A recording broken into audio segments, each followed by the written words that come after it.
Time now for Rocky Jordan.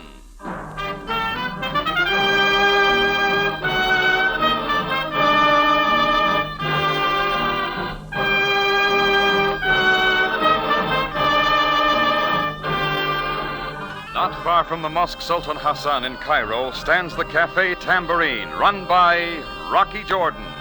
The Cafe Tambourine, crowded with forgotten men, alive with the babble of many languages.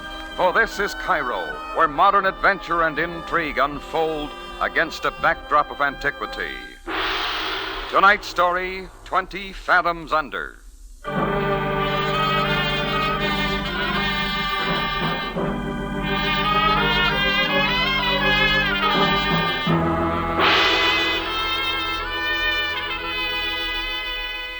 I was standing out in front of my Cafe Tambourine getting a little of the afternoon sun. A lemonade seller with his jingling urn drifted by. I was enjoying myself till I looked down the street and saw a guy feeling out his sea legs on the narrow sidewalk. His weather-beaten face slit with a grin from ear to ear. I hadn't seen him for 3 years, and I didn't especially want to see him now, so I ducked inside. But he sailed in behind me like a schooner in a high wind. Ahoy, matey! Rocky! Rocky, lad. Oh. Hello, Sandy. Well, now, that's better. You wouldn't be forgetting old Sandy McQuill now, would you? 3 long years, now I'm back. Come on to a table. We'll be drinking on it. On you this time, Sandy? Ahoy, bartender. Bring us a bottle. Look alive. What do you want, Sandy? What do I want, lad? Rocky, I've sailed every port from Shanghai to Cape Town. But I wouldn't be passing up an old friend now, would I? Oh, not if you had an angle. I know you to be an honourable man, and I'll give the belay and pin to the man that says different.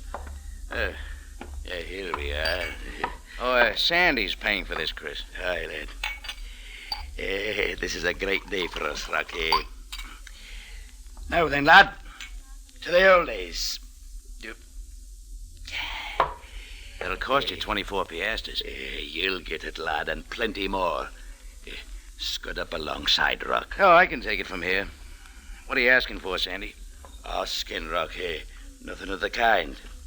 Listen, did you ever hear the Mandara? She was sailing for the Suez 3 months ago, loaded to the gunwales with a cargo worth a king's ransom. Oh, save the yarn, Sandy. Wait, lad. The Mandara sailed into bad luck. Rocky, didn't you read of this? A stray mine from the war blasted the Mandara, and it went down off Rossab and Funderek and all its cargo with it. Yeah, maybe I did read about it. But why tell me? It's ours, Rocky. Free booty of the high seas for them that gets it. It's there, waiting for us. Salvage? Oh, no. I can handle it, Rocky. And I'm letting you in. 50-50. Of course, nobody else thought of bringing the Mandara up. That's just it, lad. The brig was off its course. It went down in a fog. Nobody knows exactly where it is. But you do. Aye, Rocky, that I do. Right to a compass point. How'd you find out? A man sailing the 7 seas has ways of learning things, lad. Here, I'll show you the map. Who gave you that, Captain Kidd? Cast your binnacles on this now. Look, there's the Suez. The Mandara followed a course through the Red Sea. And there's Rossab and Funderek. The Mandara went down there. See the mark? There's what Davy Jones got her. 20 fathoms under. Oh, sorry, Sandy, but my money's all tied up in Abyssinian grasshoppers this year. You don't follow me. It's not money I'm after. What else? You've got a motor launch still tied up at Port Said, I'm thinking. The one you sailed down from Istanbul.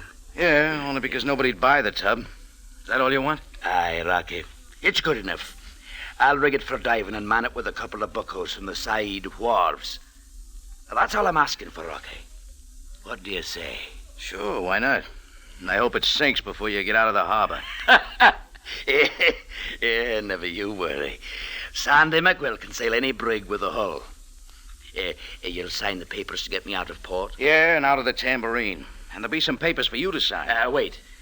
This map, Rocky.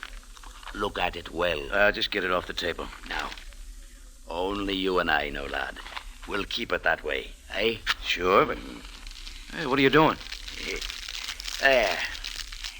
Just a little precaution, lad. The map's burning merrily. That calls for a chaser, I'm thinking. Look, burning a map gets too corny, Sandy. Suppose you move along now, huh? Yeah, aye, Rocky. I'll hoist anchor. You'll wait for me here? Sure. Come back in another 3 years. You'll hear from Sandy McQuill again, lad. And so... Hey, wait a minute. What about the drinks?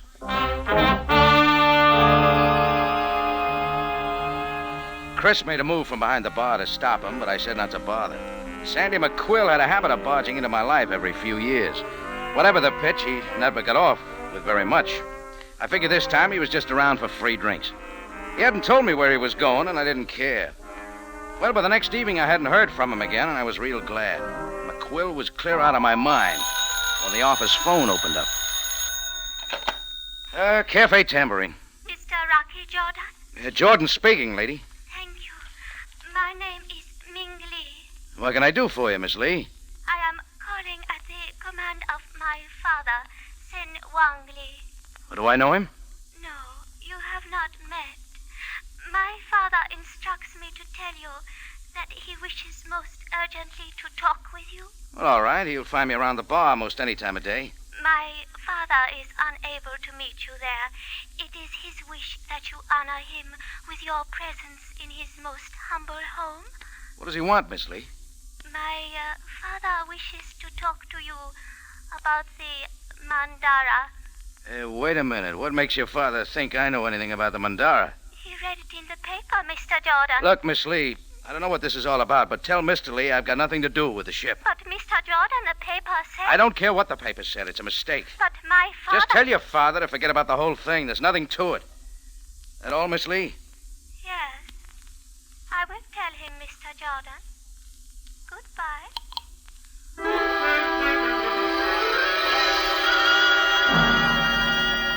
I made it out to the corner in 10 seconds flat. I grabbed the evening edition of the Cairo Mail, flipped a couple of piastres to the newsboy, and started looking. Didn't take long. When I turned to page 3, my picture jumped out at me. And the story below my picture, written in newsy Arabic, didn't miss a thing. Rocky Jordan, noted proprietor of the Cafe Tambourine, reported financing an expedition from Port Said to salvage the ill-fated Mandara. Oh, there were a lot more details, and all a build-up for Rocky Jordan. It wasn't long till all sorts of people came driving around. A fellow wanted to sell me a diving helmet. Another called to sell me a home on the Nile. And a lady came in for a contribution to the home for aged camel drivers. Oh, there were a lot more calls, and I didn't like it. I finally left the receiver off the hook. Just then, I saw a stout, bald-headed man in a new suit looking in from the office doorway. Mr. Jordan, I am Jacob Matson. Oh, I see you got a paper, too, Mr. Matson. Why, as a matter of fact, that is what I came about. I am with the Continental Insurance Company. Sorry, I'm not in the market for insurance or anything else. I'm afraid you don't understand. You see, my company issued a policy on the Mandara and its cargo. Sit down, Mr. Matson. Thank you. Now, what's the trouble? Oh, no trouble, Mr. Jordan, but we are naturally most interested in your plans to salvage the Mandara. Oh, it's free booty? Of course. You see, we paid off in full for the loss of the ship and its cargo. That's what puzzles us. I don't follow. The cargo of the Mandara consisted only of tea, rice, and other perishables. That's hardly worth salvaging. Go on. Naturally, my company is interested to learn if there was something else. Something not mentioned in our policy. Oh, I wish I could tell you. I see. After releasing such a complete story to the newspapers, Mr. Jordan, we felt that you might be willing to discuss this matter. It's a fact, Mr. Matson. I'd tell you if I knew. You know where the Mandara went down? More or less. Would you be willing to reveal the source of your information? I wouldn't. Oh, by the way, why don't you talk to whoever collected the insurance money? That's hardly possible. He has disappeared.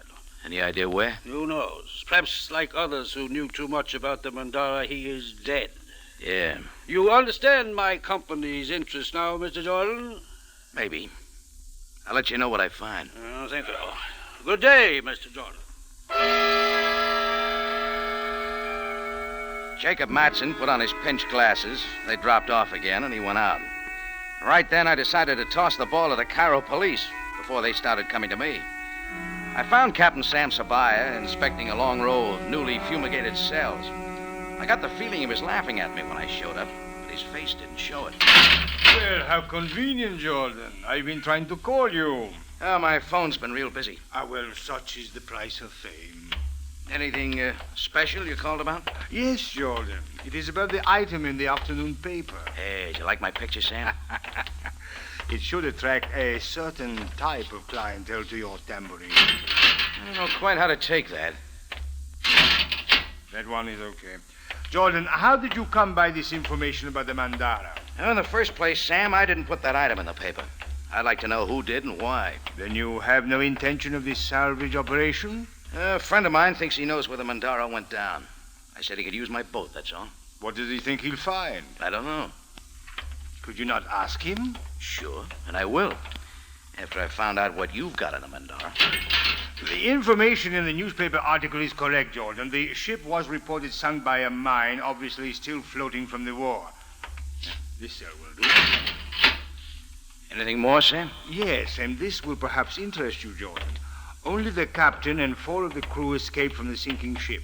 Since then, 3 of the crew have suffered violent deaths, all in the same manner. Yeah, I am interested, Sam. What else? The captain and owner of the Mandara is not to be found now. Perhaps he also has been killed. Well, what about the 5th one? The first mate, a man named Pete Limbo, is still living in Cairo. We have questioned him repeatedly. Get anything out of him? No, nothing. Inspection complete. I am sure he knows, but he will not tell. We've been watching him. Where's he live? When not frequenting the bars, he can be found at a place on Sharia Naga. Let's have another talk with him, Sam.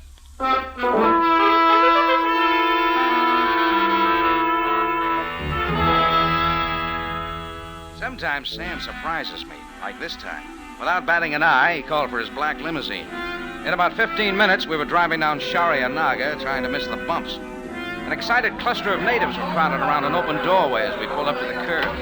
When they saw the police car, they scattered like ducks in hunting season. It looks like something's up. Better get in there, Sam. Perhaps you're right. Come along, Jordan. Here, this is Limbo's room. Open up! Open up in there! Hide the door. That Pete Limbo? It was.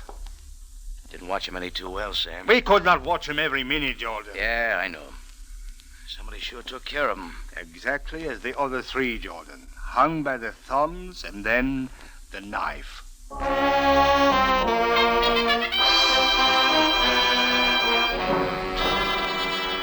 Sam began rounding up the other folks in the building, but there was nothing to be learned from them. Me, I wanted to round up a certain Sandy McQuill and get a few answers. So I went scouting for a taxi. It was dark by now, with no traffic along the narrow Sharia Naga. I spotted a dim light a couple of blocks up and made for it.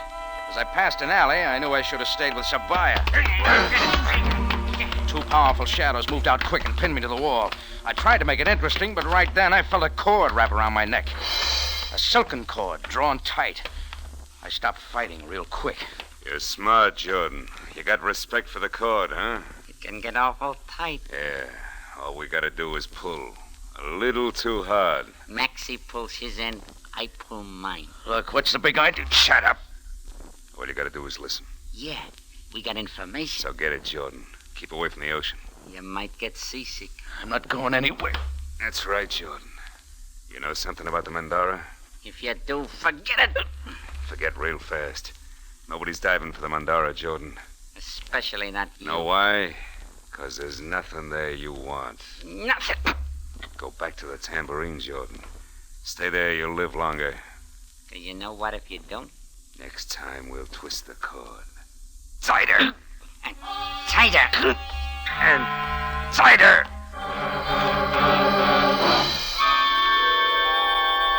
They both gave a last twist. My breath was gone, and I went spinning off to the moon.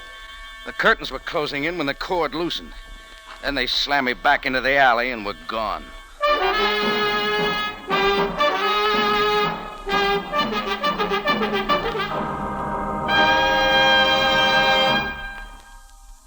You are listening to 20 Fathoms Under, tonight's adventure with Rocky Jordan.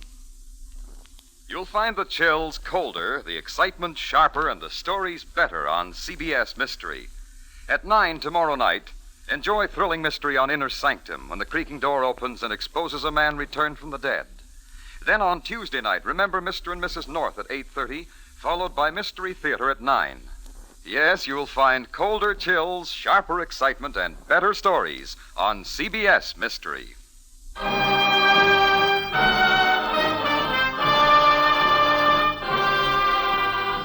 And now we take you back to Cairo and tonight's adventure with Rocky Jordan, 20 Fathoms Under.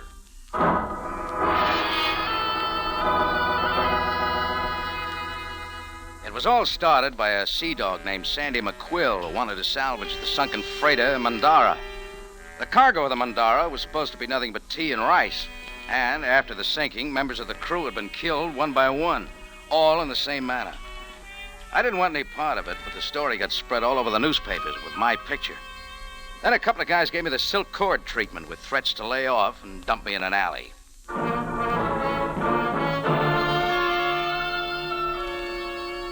I finally got my breath and was working on the idea of trying to get up, and I noticed a round, soft face looking down at me.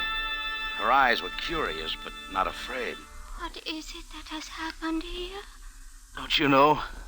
Your neck. The silken cord.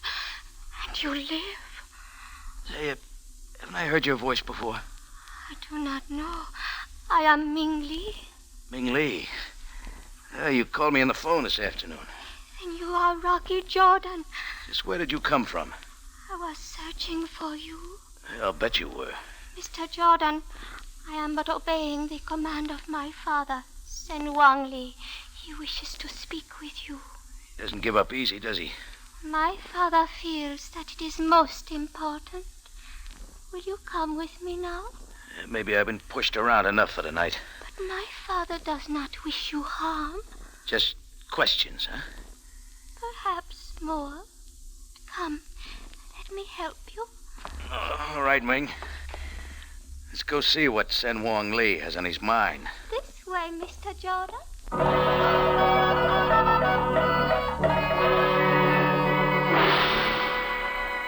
Ming Li tripped ahead, and I followed her down a twisting lane.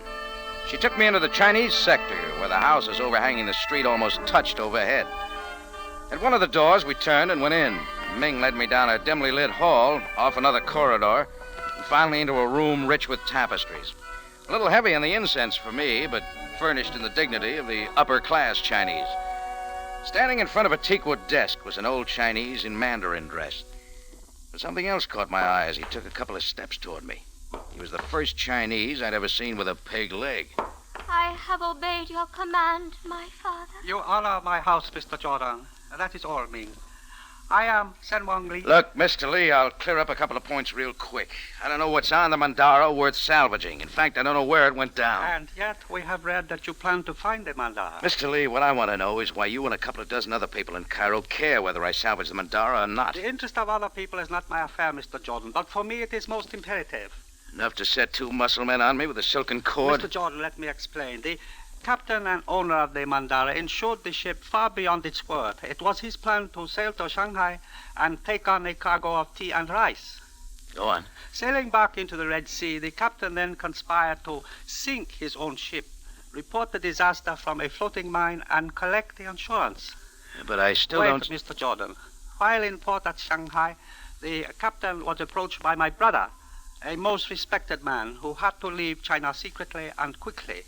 The captain accepted a high fee to bring my brother and his wife to Egypt. Uh-huh. Only they never got here. Only the captain and 4 of his crew came off the Mandara when it went down. Now you understand my interest in your venture? Yeah. And maybe why the escaping crew of the Mandara have been wiped out.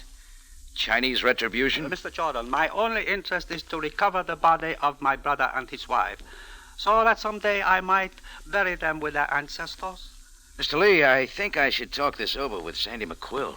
A man by that name was seen 2 days ago talking with the first mate of the Mandara. The first mate was quite drunk. Yeah, he gave McQuill the map, and now he's dead, too. I can also tell you where Sandy McQuill is living.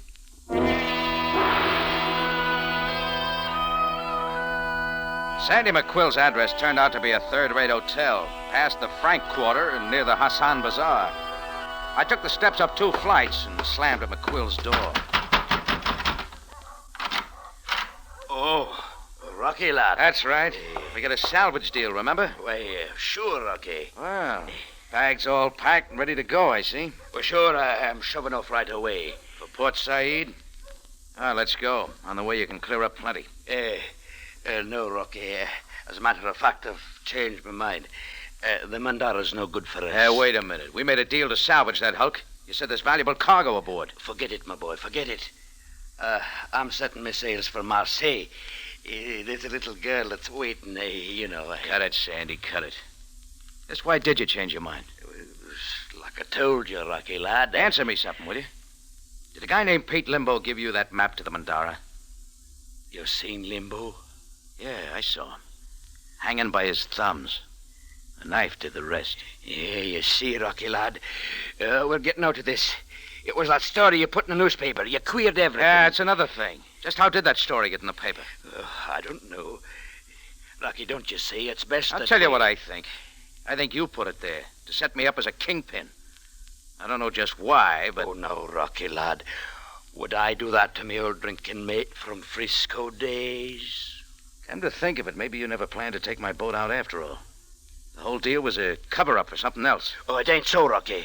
Suppose I get it in the papers just who does know where the Mandara went down.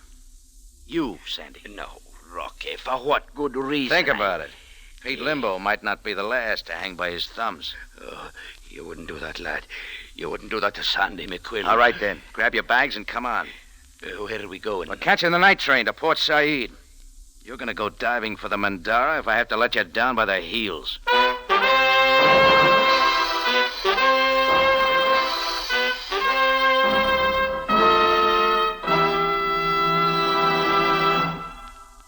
You are listening to 20 Fathoms Under, tonight's adventure with Rocky Jordan. The Unafraid, an emotion-filled screenplay, is presented by Lux Radio Theater tomorrow Monday night at 6. Burt Lancaster and Joan Fontaine star in their original roles. So don't miss the radio adaptation of The Unafraid with Burt Lancaster and Joan Fontaine on Radio Theater Monday night at 6 on CBS.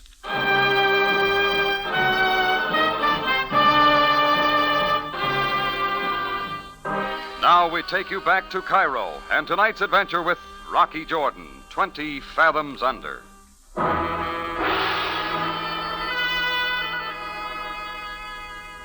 Well, when McQuill and I got to Port Said, we found we couldn't have sailed my motor launch in a bathtub. So I rented a salvage rig at the docks, dug up a couple of bumps to help man it, and we headed down the canal. McQuill steered and seemed to know where he was going. It was early the following morning, far down the Red Sea. The sun was just beginning to cut through a fog that had followed us all the way from Shadwan Island. Hey, what's that to the starboard, Sandy? The best I can make out through the fog, that's the point there, Rocky. That's Ras Haben Funderak. Now listen, Rocky, lad, I'm telling you again, this ain't for us. You'd better find it, Sandy. Cut the motors! Oh, is this the spot? Aye, matey. The Mandara's below. Look, Sandy, if you've steered wrong, you'll find that ship if you have to dig up the Red Sea. It's here. I'll lay me word to it. Okay, let's not lose any time. It'll be light enough before long. Get into your diving suit. Well, Rocky, there's no rush about it. But just listen to me. We didn't come all the way down here to talk, Sandy. Let's go. Rocky, I can't do it. Why? I promised somebody. That's all I can tell you. If we call it off now, there'll be no harm to any of us. Here's the diving suit. Take off your jacket and get it on. No, Rocky, let go. Let go. I warn you, matey. Diving now, Sandy, if I have to break your neck. No, Rocky, I'll get it. That's mine. Oh, something you're hiding in your jacket, huh, Sandy? Neat little bundle. It's nothing, lad. Give it me now. As soon as I've had a look. Neat stack of 20-pound Egyptian notes. Enough to take you a long way. Where'd you get it, Sandy? Why, it's mine, Rocky. Just me life savings. Oh, it's real clear now. This money's a payoff, right? Well, I tell you... Who are you Rocky, blackmailing? A missing captain of the Mandara, maybe, huh? He's a dangerous man, Rocky. Sure. You had a great way of bringing the captain to terms. You threatened to salvage the Mandara, then splash my picture all over the papers. While I was a sitting duck, all you had to do was sit back and wait for the payoff. I was going to split with you, Rocky, lad. With me hanging by my thumbs, like Pete Limbo and the rest of the crew? Now, matey, you wouldn't suggest that I did that. Why not? What do you know of a Chinese named Sen Wong Lee? Nothing at all. The captain did it, Rocky. He wanted rid of them that knew the Mandara's secret. Who is the captain? Where do we find him? Rocky, you know I can't tell you that. I made a promise. I'm a man of my word. Look, Rocky, coming out of the fog. There's a big ship. Suppose they see us? Aye, she's drawn in close, but she don't turn alongside. Now, Rocky, with wait a minute. Rocky, do you know who it is? Easy, Sandy. Maybe I do.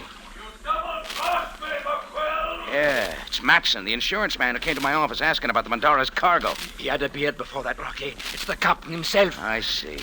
Better answer him, Sandy. Talk fast. Ahoy, Captain! It's a mistake. I wasn't meaning to cross you. You won't be crossing me, McQuill. Or Jordan either. Good speed ahead. Matson, turn him off! He's coming at us. He's going to ram us. Get off this tub, Sandy. Jump! Get...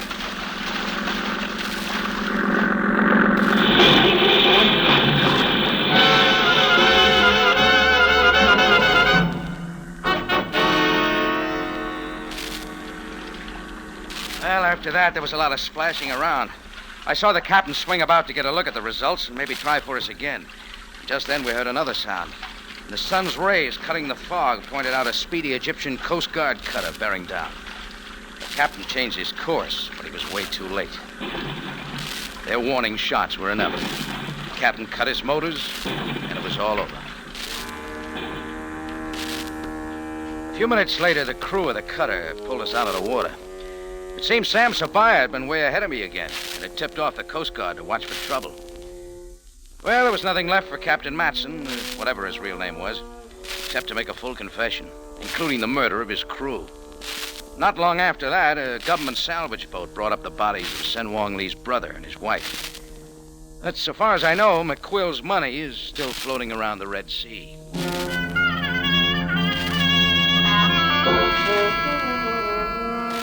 Well, back at my tambourine in Cairo, I had no more than settled down in my office when I heard a tap on the door. Real gentle. Come in. Mr. Jordan? Well, Ming Lee. Yes, Mr. Jordan. I come at the command of my father, Sen Wong Lee. Oh? My father sends me with a gift from his house for your kindness. This ancient wind bell. Oh, but this must be of great value to your family.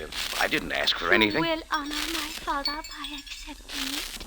Why, of course. Give your father my regards.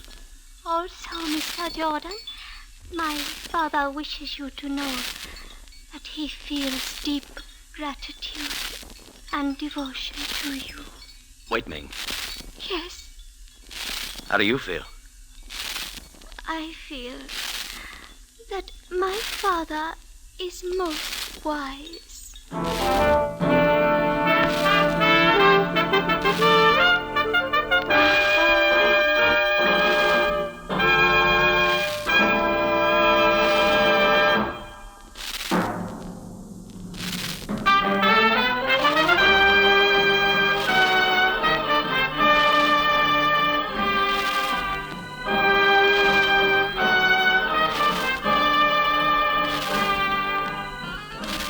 It's CBS again at this same time next week for another story of adventure and intrigue when we take you back to Cairo and the Cafe Tambourine run by Rocky Jordan. Jack Moyles plays the title role with story by Gomer Cool and Larry Roman. Rocky Jordan is produced and directed by Cliff Howell with original music by Richard Arant.